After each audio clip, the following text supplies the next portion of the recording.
नमस्कार, स्वागत है आप सभी का फिर से एक बार मेरे चैनल पे।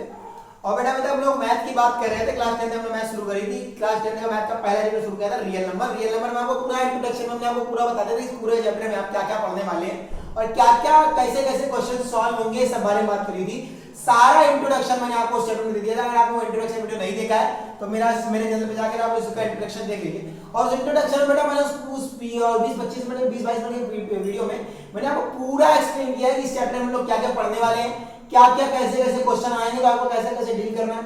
आज हम लोग जो बात करने जा रहे हैं बेटा 1.1 हमने कहा था एक्सरसाइज कराएंगे। तो आज हम लोग मैथ का चैप्टर नंबर एक्सरसाइज 1.1 और 1.2 करेंगे। और उसके बाद फिर अब हालांकि आपके सीबीएसई के सिलेबस से बहुत कुछ कट चुका है, तो जितना हम लोग आज करेंगे उसके बाद फिर जो भी एक्सरसाइज बच जाएंगे हम लोग नेक्स्ट पार्ट में से करेंगे। आज हम लोग करने जा रहे हैं एनसीईआरटी का 1.1 और 1.2। अगर आप आईटी शर्मा लगा रहे हैं, आर एस अग्रवाल लगा रहे हैं, कोई प्रॉब्लम नहीं है, आप IT Sharma R S Aggarwal भी लगाइए। लेकिन हम लोग जो आज बात करने जाएंगे, आज हम लोग जो लगाएंगे वो लगाएंगे बेटा क्या आपका 10.1 और 10. ठीक है, चलिए बहुत ज़्यादा टाइम वेस्ट ना करते हुए मैं एक बार खोल लेता हूँ बुक को। अगर मेरे पास मोबाइल पड़ी हुई होगी तो मिल जाएगा। चलिए पहला चैप्टर है आपका रियल नंबर और रियल नंबर की एक्सरसाइज 1.1 हम लोग करने वाले हैं। एक सेकंड बेटा, बस एक मिनट जाइए। एनसीईआरटी क्लास 1 बेटा हम लोग कुछ क्वेश्चंस करने वाले हैं किसके मैथ एनसीईआरटी से रिलेटेड। मेरे पास आज मैं बुक लाना, मेरे पास बुक है नहीं, तो मैं आपको उस टाइप की क्वेश्चन कराने की कोशिश करूंगा जैसा कि बुक में आपको देखने को मिलेगी। ठीक है, तो ये क्वेश्चंस कहाँ से हैं, तो कुछ एनसीईआरटी से हैं, कुछ आरएस से हैं, कुछ कहाँ से लिए अपने मन से कुछ पढ़े। अगर बेटा आपको बोल दे क्वेश्चन की क्या कह दे कि फाइंड करना है, आपको क्या फाइंड करना है, फैक्टर्स फाइंड करने। फाइंड द फैक्टर्स, मेरे ख्याल से पहला क्वेश्चन होगा आपका। Find the factors of following, find the factors of following by using prime factorisation. Prime factorisation से आपको फैक्टर्स फाइंड करने हैं। प्राइम फैक्टराइजेशन से आपको क्या फाइंड करने है बेटा, फैक्टर फाइंड करने।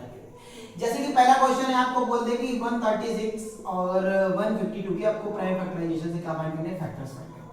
ठीक है, तो प्राइम फैक्टराइजेशन अगर आपको याद है, प्राइम फैक्टराइजेशन क्या कहा था कि कोई भी कंपोजिट नंबर है उसके क्या हो सकते हैं, सिर्फ और सिर्फ प्राइम नंबर्स हो सकते हैं। कि any composite number have only factors that are prime. Prime के अलावा किसी भी कंपोजिट नंबर के और कोई फैक्टर्स हो ही नहीं सकते। इसके बारे में मैंने आपको रिसेंटली बताया था, क्योंकि आप किसी से भी काटने की कोशिश करेंगे वो कटेगा प्राइम से। अब प्राइम फैक्टराइजेशन नंबर से आपको पहला बोला 136, हमने 136 लिख लिया। पहले बेटा किससे कटेगा, 2 से कटेगा। 2 6 जा 12 और 2 8 जा 16। फिर 2 से कटेगा, 2 3 जा 2 4 जा 2 17 और फिर कटेगा नहीं। अब इसको किसी से भी काटेंगे तो नहीं कटेगा, ये 7 सीधा 17 से कटेगा। इससे कटेगा 17, क्योंकि यहाँ 17 अगर आप यहाँ ध्यान से देखें तो प्राइम नंबर है। क्या है, प्राइम नंबर। और प्राइम नंबर क्या होते हैं, जो या तो 1 से कटते हैं तो स्वयं से कटते हैं। तो 17 इसका लास्ट फैक्टर आएगा। अगर हम 136 के प्राइम फैक्टराइजेशन के लिखना चाहें तो क्या लिखेंगे बेटा, प्राइम फैक्टर 2 × 2 × 2 × में 17। ऐसे ही 152 के लिखना चाहें तो 152 क्या लिख सकते हैं बेटा, 152 और डिवाइड बाय 2, 2 7 जा 14, वहां इधर जाएगा तो आपको हो जाएगा 2 6 जा 12 और फिर 2 से कटेगा तो 2 3 जा 6 और 2 8 जा 16 और फिर 2 से 19।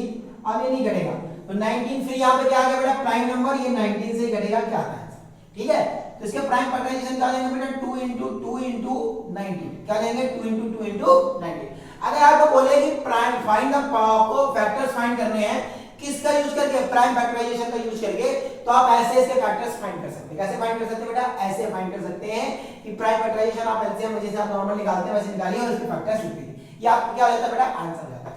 दूसरा टाइप के जो क्वेश्चन आपको इस चैप्टर में देखने को मिलेंगे वो कैसे देखने को मिलेंगे, वो क्वेश्चन बोलेगा कि आप एचसीएफ और एलसीएम फाइंड करिए। क्या फाइंड करिए बेटा, find the LCM and HCF of a number by using prime factorization। या अगर दूसरा मेथड अगर आपको याद हो तो फंडामेंटल थ्योरम ऑफ, जो फंडामेंटल, अगर यहां पर ये भी बोल दे और में कि बाय फंडामेंटल थ्योरम, जो कि फंडामेंटल थ्योरम थी उसका यूज करके अगर आपको बोल दे तो भी आप निकाल सकते हैं। कैसे निकालेंगे बेटा, जैसे अगर कोई पीछे नंबर कोई भी नंबर ले लेते हैं, हमने लिख लिया कि 68 और एक नंबर ले लिया है 139। कितना लिखा बेटा 68 और 139। ठीक है, अब प्राइम फैक्टराइजेशन का मेथड से आपको एलसीएम और एचसीएफ निकालना है। क्या निकालना है? LCM HCF. तो पहले प्राइम फैक्टराइजेशन के लिए किसका प्राइम फैक्टराइजेशन करोगे बेटा 168 और 138 का। 68 का प्राइम फैक्टर काटते हैं 2 3 जा 2 4 जा 217 और कितना आएगा 70। कितना आएगा 70। यहां से हम इसके फैक्टर लिखना चाहेंगे तो 2 इनटू में 70 ये लिखेंगे। अब यहां पर से दूसरा कोई नंबर है भाई, अच्छा वो नंबर क्या है आपका 139। क्या है बेटा 139 का करेंगे बेटा, करेंगे 2 6 जा और इधर जाएगा, सॉरी 2 से नहीं कटेगा, 9 है लास्ट में, सॉरी 2 से नहीं कटेगा। अगर 2 से नहीं कट रहा तो अगला नंबर क्या आता है 3। अगला नंबर क्या आता है बेटा 3। तो 3 से अगर इसको हम देखेंगे तो क्या होगा 3 और 1 4 और 4 और 9 कितना होता है बेटा 13। 3 से भी नहीं कटेगा, आंसर आता 3 से भी नहीं कटेगा। ठीक, अब 3 से भी नहीं कटेगा तो क्या देखेंगे 4 से तो कट नहीं रहा, 5 से कटेगा नहीं। अगला प्राइम नंबर कौन सा आता है 7। क्या 7 से कट रहा है तो 7 बन गया 7 और कितना बचा 6। 7 6 का करना ही नहीं, 7 से भी नहीं कटेगा। अब फिर चलते हैं 7 के बाद किसके पास 11 आता है। 11 प्राइम नंबर है, क्या 11 से कटेगा तो आंसर आता है 11 से भी नहीं कटेगा सर। क्या 13 से कटेगा 13 से भी नहीं कटेगा। क्या 16 19 से कटेगा 13 के बाद 17 से, तो आंसर आता है सर 17 से भी नहीं कटेगा। तो किससे कटेगा तो फिर इसे चलो बाय चांस 139 आपका ये हो जाएगा, ये 19 से भी नहीं कट रहा है, 21 से भी नहीं कटेगा और 23 से भी नहीं कट रहा। चलिए एक ऐसा नंबर लेते जो कट जाए ताकि आपको समझ में आए क्वेश्चन क्या कह रहा है। 139 का लेवल लिखो 139 से, 139 का 139 से हो जाएगा, वो भी तो आपको समझ नहीं आएगा। हम 138 लेते हैं, हम क्या लेते हैं बेटा 138। क्वेश्चन में फादर चांस चाहिए 139 लिख के लगाएंगे, आपका आंसर क्या आएगा एचसीएफ 1 आ जाएगा आपका, और एलसीएम क्या निकल के आएगा मल्टीप्लिकेशन करके निकल के आएगा। 138 इसे ले रहे हैं ताकि आपको एचसीएफ वाला जो पार्ट है बेटा को समझ आए। हम इसको 2 से डिवाइड करेंगे तो 2 6 12 और 2 8 16, 2 6 12 और 2 9 18, तो 2 9 18। फिर 2 से करेंगे, सॉरी 2 से नहीं हो सकता, किससे में 2 से नहीं हो सकता। यहां से 3 से करेंगे क्योंकि दोनों का सम जो है 9 और 6 15 होता है, 15 3 से डिवाइड होता है। 3 से डिवीजन का प्रोबेबिलिटी क्या है कि सारे नंबर्स का ऐड कर लो, अगर उनका जो एडिशन आता है डिविजिबिलिटी रूल के हिसाब से, अगर उनका एडिशन आता है और वो आपका 3 से डिवाइड होता है तो पूरा नंबर 3 से डिवाइड हो जाएगा। यहां करेंगे तो 2 जा 6 3 जा 9, अभी कटेगा नहीं क्योंकि 23 को एक प्राइम नंबर है, 23 से कट जाएगा।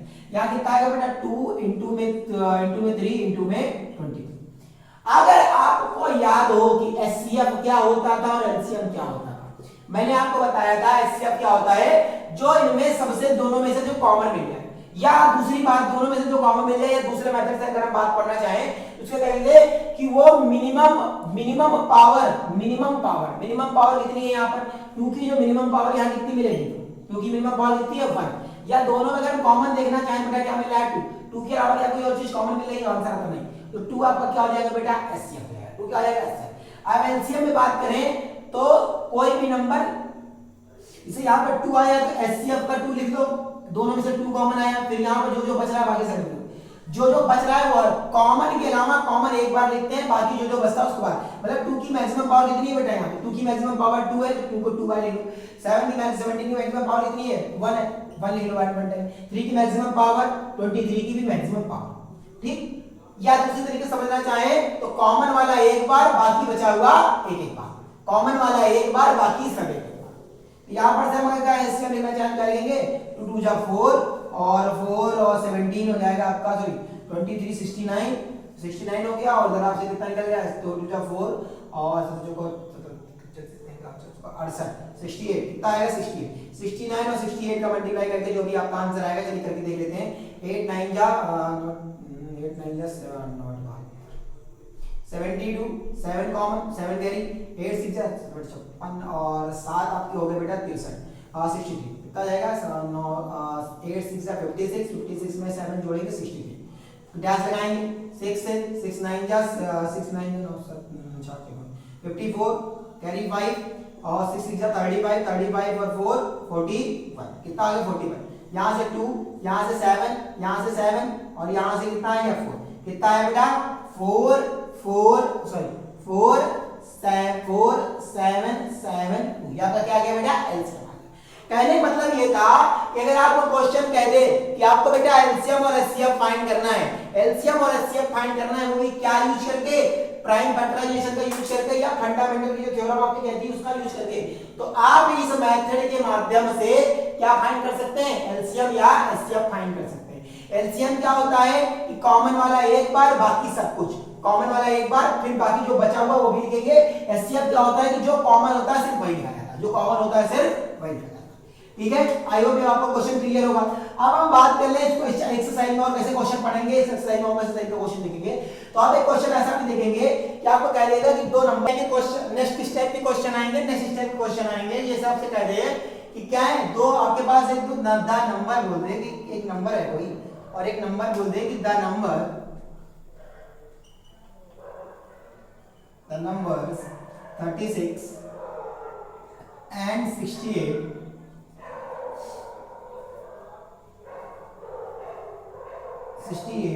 SCF आपको बोल दे कितना है एंड फाइंड एलसीएम बोल दे। इसे आप एनसीईआरटी का एक्सरसाइज 1.1 देखेंगे, उसका थर्ड नंबर वाला क्वेश्चन आपका सेमी पे है। 30 एलसीएम ऑफ 36 एंड 68 आपको फाइंड करने के लिए बोल दे। क्या बोल दे, ये फाइंड करने के लिए बोल दे कि what will be the LCM of this. क्या कह रहा है, आपको दो नंबर्स दे दे और एलसीएम बता दे और एलसीएम पूछ ले। तो आपको हमने फार्मूला बता रखा है कि आपको फार्मूला याद हो तो क्या फार्मूला होता था कि प्रोडक्ट ऑफ द नंबर्स या प्रोडक्ट ऑफ द नंबर, इसको हम लोग n1 या n2 कहते थे, इक्वल टू में एचसीएफ इनटू में एलसीएम होता है। हम लोगों ने इस पे बात करी थी, चर्चा भी करी थी। प्रोडक्ट ऑफ नंबर्स क्या है, नंबर्स क्या है 36 एंड 68। एचसीएफ आपको कितना बोल रखा है बेटा 6, कितना बोल रखा है 4, कितना बोल रखा है 4। एलसीएम आपको फाइंड करना है, क्या फाइंड करना है एलसीएम।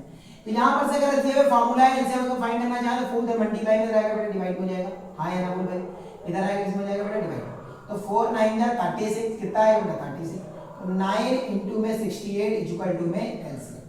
अगर 9 इनटू में 68 इनटू एलसीएम लगाएंगे तो 9 8 जा 72, 72 6 54 और 54 और 7 आपका होता है बेटा 62। ये आपका आ जाएगा एलसीएम। क्या आ जाएगा एलसीएम। तो ऐसे टाइप के आपको क्वेश्चन बोल देगा कि आपको फंडामेंटल थ्योरम से आपको कह रहे हैं ये सिद्ध करना पड़ेगा कि ये क्वेश्चन ये ऐसा है, एलसीएम दे रखा है, एचसीएफ दे रखा है, आप ये नंबर बताइए। आपको ऐसे टाइप के क्वेश्चन बोल देगा, एनसीईआरटी बोलेगा। आरएस अग्रवाल में एक आधे क्वेश्चन तो इसको थोड़ा डीप बन जाएंगे, वो ये बन जाएंगे कि वो क्या करेगा, कहेगा कि एलसीएम और एचसीएफ किसी भी नंबर का, एलसीएम और एचसीएफ किसी भी नंबर का, एचसीएफ एंड एलसीएफ कोई भी नंबर्स है उसका एलसीएम और एचसीएफ आपको बताएगा कैसा दे रखा है बेटा, ऐसे प्रोडक्ट की फॉर्म में बता देगा। हमारा 332 इनटू में बोल देगा, प्लस बोल देगा आपको कि ऐसे नहीं क्वेश्चन ये गलत क्वेश्चन बनता है। क्वेश्चन बोल देगा कि मैंने जाना आपको प्रोडक्ट बता देगा कि दो नंबर्स का आपको क्या है प्रोडक्ट बता देगा कि दो नंबर्स का जो प्रोडक्ट है वो 638 है, दो नंबर्स का प्रोडक्ट इतना है और उनमें से एलसीएम अगर आपको बता देगा कि आपको एलसीएम उसका कितना है बेटा 32 कितना है, सॉरी 68 दोनों का प्रोडक्ट है तो आपको एलसीएम वाला चांस बोल दिया कि 180 एलसीएम। तो एलसीएम फाइंड करने के लिए बोलते हैं, क्या फाइंड करने के लिए एलसीएम। अगर एलसीएम फाइंड करने के लिए बोलते तो फिर से वही फार्मूला एलसीएम इनटू में एलसीएम और इक्वल टू में नंबर्स, प्रोडक्ट ऑफ नंबर्स। तो प्रोडक्ट ऑफ नंबर्स कितना रखा था 38, एलसीएम आपको बता रखा है 180, एचसीएफ आपको फाइंड करना है, कुछ नहीं करना, उधर से डिवाइड करें जा करके, उधर से डिवाइड करेंगे जा करके तो 638 डिवाइडेड बाय 180 दैट इज को काटेंगे 2 से कटेगा 2 9 जा और 2 3 जा और 2 1 जा और 2 9 जा। ठीक बेटा, तो कितना हो जाएगा ये 9 10 3 13। अब नहीं कटेगा, अब किससे काटेंगे, इसको डायरेक्ट 90 से काटने की कोशिश करते हैं। तो 90 से काटने से होते करेंगे तो 9 27 3 बार पूरा पूरा जाएगा कटी 319 को अगर 90 से काटने की कोशिश करेंगे बेटा 90 से काटेंगे तो 3 टाइम्स पूरा पूरा तो 270 हो जाएगा। कितना बचेगा 9 और यहाँ 11 से 7 4 बचा कितना 49, कितना बचेगा बेटा 49, कितना बचेगा 49। पॉइंट लगाएंगे मतलब कि आप समझने की कोशिश करिए कि हमने यहाँ 180 गलत लिया है, 180 ये कुछ और अगर होता है या फिर से क्वेश्चन के इमेजिनेशन से क्वेश्चन बताओ गलत होता है। अगर यहाँ पे क्वेश्चन जो 180 है कुछ और होता बाय द चांस 180 दिए में होता आपका 36 अगर आपको यहाँ पर 390 दे रखा होता, कितना दे रखा होगा 390 दे रखा होगा, तो आप यहाँ पे 390 रखते और 390 के बाद इसको सॉल्व करते, कितना आता आंसर आपका यहाँ से आप एचसीएफ फाइंड कर सकते थे। कहने मतलब है कि क्वेश्चन में कहने मतलब है कि तरीका आप सीखिए कि तरीका आपको सॉल्व कैसे करना है, क्वेश्चन आप अक्सर अपने मन से करना होता है। ठीक है, अब दूसरे तरीके जो आपको क्वेश्चन पेपर में पूछे जाएंगे वो ये पूछे जाएंगे कि क्या कह देगा, प्रूविंग के लिए पूछ देगा कि √2 √5 और प्रूफ करो कि इरेशनल है। तो हमने इसकी पहले वाले वीडियो में आपको बताया था सबका डिक्टो टॉपिक सेम होता है, चेक दो से ना क्या आप जो अज्यूम मानेंगे जब तो कंट्रक्शन मानेंगे वो क्या होगी गलत प्रूफ हो जाएगी और हम यहां से बोल देंगे कि वो क्या है। तो इसी के साथ हम इस टॉपिक इस चैप्टर को यहीं पर रखते हैं समाप्त। एक्सरसाइज में जो क्वेश्चन मुझे आने से में इंपॉर्टेंट लगेंगे मैं इसको ढूंढ के आपके सामने वो सॉल्व करवाऊंगा उससे ज्यादा। तब तक के लिए हम लोग जो नेक्स्ट चैप्टर मूव करेंगे वो करेंगे पॉलिनोमियल्स। तो पॉलिनोमियल का पहले इंट्रोडक्शन पढ़ाऊंगा। इंट्रोडक्शन पढ़ाने के बाद आपको ये क्लियर हो जाएगा कि चैप्टर में तो क्या-क्या पढ़ने वाले हैं, क्या-क्या चैप्टर में होने वाला है। आज चैप्टर में बहुत सारा क्वेश्चन नहीं करा पाए कहीं मेरे पास, क्योंकि मेरे पास किताब नहीं है। मेरे पास किताब यहाँ पे नहीं रखी हुई है, किताब मैं आज कोचिंग में भूल गया।